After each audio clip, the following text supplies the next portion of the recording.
starting from Nigerian government, development partners and the United Nations hope this document will address the needs of more than 1.5 million displaced people now facing a desperate situation. There are reports that hundreds of thousands in remote areas could be even worse off. We estimate that 800,000 people still remain out of reach of humanitarian assistance in northeast Nigeria.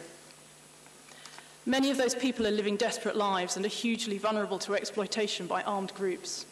Affected population.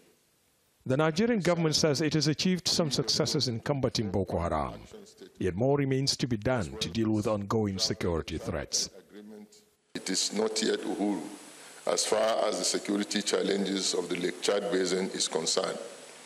In spite of the huge breakthrough achieved in the fight against the insurgents by the sacrificial efforts of our joint military forces, security in the basin has remained a challenge.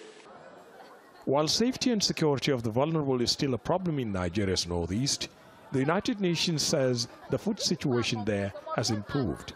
2 years ago, 5 million people were at risk of starvation. That number has plummeted to 1.7 million.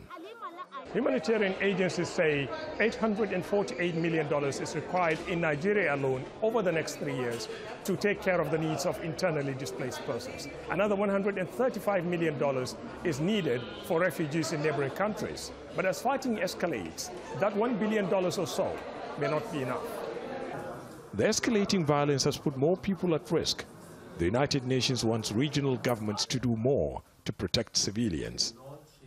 It's very clear the insecurity in certain parts, especially of Borno State, are worrying, and we absolutely need to make sure that people who seek safety can get it.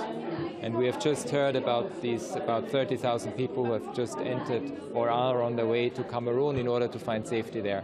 But with Cameroon authorities turning back thousands of Nigerian refugees in the past, there is little guarantee that this new wave of refugees arriving will find shelter there. Ahmed Idris, Al Jazeera, Abuja.